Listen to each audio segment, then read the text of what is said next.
এটা CCTV footage state bank of ইন্ডিয়ার মালদা ব্রাঞ্চের আমার কাউন্টার। 2018 সালের 5ই জুন এই চোরটাই আমার কাউন্টার থেকে 53,000 টাকা চুরি করে। চোরের মালিক বিষ্ণুচন্দ্র ঘোষ নামে একজন ক্যাশ ক্রেডিট কাস্টমার। ওই 53,000 টাকা আমি পাইনি বলে বিষ্ণু ঘোষকে ফোন করে জানালে সেই লোকটা তাদের দিক থেকে কোনো ভুল হয়নি বলে জানায়। সেদিনই আমার সহকর্মীরা সিসিটিভি ফুটেজ দেখার ব্যবস্থা করলেও চুরির ঘটনা ধরা পড়ে কয়েকদিন পর। আমাকে চুরি হওয়া 53,000 টাকা ফেরত দেওয়ার কথা ছিল, কিন্তু চোর ও চোরের মালিক যতই শয়তান হোক, চোরের বাবা নাকি গরু বিক্রি করে টাকা জোগাড় করে রেখেছিল।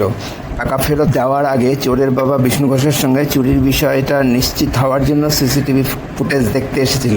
যদিও সেই টাকা আমি আর ফেরত পাইনি, কারণ ওই চোর ও তার মালিকের চেয়েও লক্ষ গুণ শক্তিশালী ও সংঘবদ্ধ ঘুষখোর দুর্নীতিগ্রস্ত দুষ্কৃতীদের পাল্লায় পড়ে আমাকেই প্রাণ বাঁচাতে চাকরি ছেড়ে দিয়ে পালাতে হলো। সেটা হলো আমারই employer state bank of India.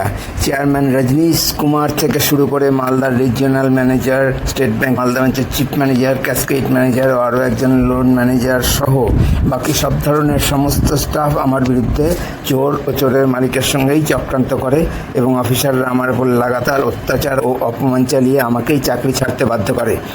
আমাকে প্রথম যেদিন অত্যাচার শুরু করে তার ভয়েস রেকর্ডের সামান্য অংশ আমি সিসিটিভি ফুটেজের সঙ্গে অ্যাটাচ করে এই ভিডিওতে দিলাম।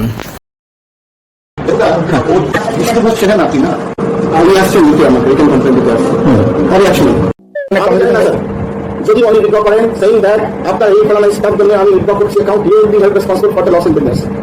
65 लाख से सीसी आज टोटल 15 वर्ष सीसी वेरी इंपॉर्टेंट अकाउंट। वो आपके ऊपर क्या आपको बोल देता हूँ, वो आपके चार ऊपर 4 रहेगा डिपोजिट करने का, आपके वॉलेट की ऑप्शन। दूसरा, किसी का सेल्फ रिस्पेक्ट को आप इस तरह से बोले एक्चुअली ये आदमी बहुत अच्छा है, इसलिए आप अगले यहाँ शादी में बैठे हैं। আর আমি যদি এটা ধরে রাখি কি যেটা আপনি করেছিলেন, সৃষ্টি করেছিলেন, তাহলে কোনো ভুল হবে না। আপনি ঠিক করেছেন, আপনার রেক্টিফিকেশন হলো, আপনি জানেন না, কত লোক আপনি জানেন না রেক্টিফিকেশন হলো কি হয়।